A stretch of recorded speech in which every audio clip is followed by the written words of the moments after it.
Now to the weather. There are ground stops and delays at multiple airports in the Northeast due to snow and ice. In New York City, crews are standing by, ready to go with plows and more than 20 million pounds of salt with 4 to 6 inches of snow possible. Let's bring in ABC's meteorologist Samara Theodore. Samara, what do we know about all this snow and cold air across the country? Well, Lindsay, while this is a fast-moving system, it will still be an impactful one. Snow not just falling here in New York City, but conditions will continue to deteriorate tonight for places like Boston as this storm moves and exits tomorrow morning through New England. We're also looking at the deep frigid cold diving into the south. Tomorrow for the inauguration, temperatures will feel like the single digits, feeling like minus 16 Monday in Chicago. And when we head to cities like Houston and New Orleans, it's there where we could see some wintry weather as well. We're tracking a storm Monday into Tuesday that could bring several inches of snow and sleet to the area. Winter storm warnings already in effect. And we're gearing up for another round of strong Santa Ana winds. An extreme fire warning, an extreme fire risk has been issued for places like Malibu and San Fernando, where wind gusts could reach as high as 80 miles per hour. Lindsay? All right, Samara, thank you so much. And speaking of cold, we have a frosty, frigid battle. Big game night on Monday night, the College Football Playoff National Championship. Ohio State against Notre Dame, the final game of the season. Both teams with a long and rich history of winning and a devoted fan base. More now from ABC's Will Reeve. The stage is set for an historic showdown in Atlanta as the Ohio State Buckeyes and Notre Dame Fighting Irish go head-to-head in the first ever 12-team College Football Playoff National Championship game. To get to the national championship, this is what you grow up wanting to do. OSU enters the game with one goal, to capture its first title in a decade. Buckeyes quarterback Will Howard says the team's prepared for a fight. It's going to be a war, and it's not going to be given to us. We're going to have to go earn it out there.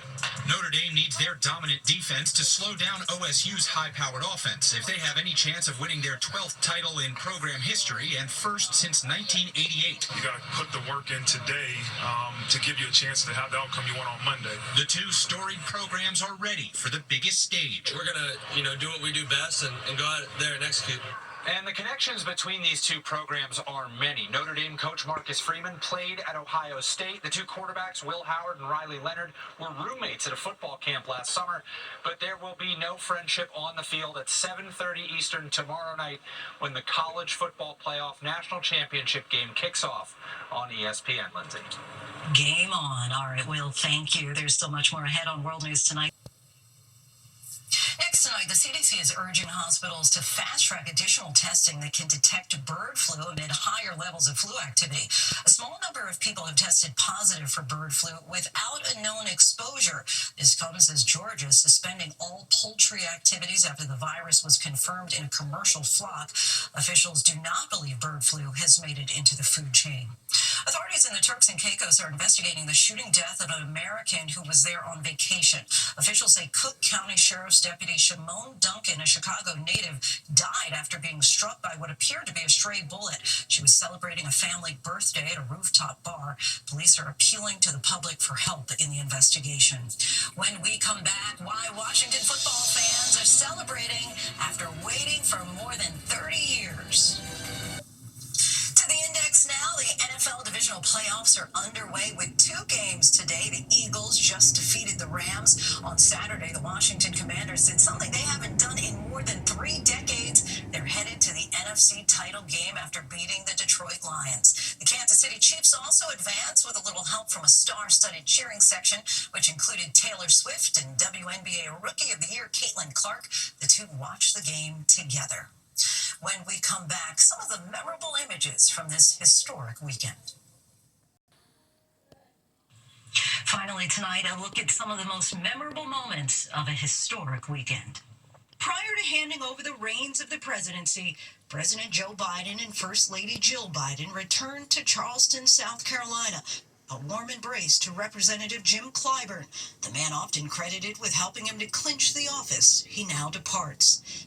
In Tel Aviv's Hostage Square, the angst of the past 15 months replaced at least momentarily with anticipation as word came that the first wave of hostages were released after the most recent ceasefire agreement.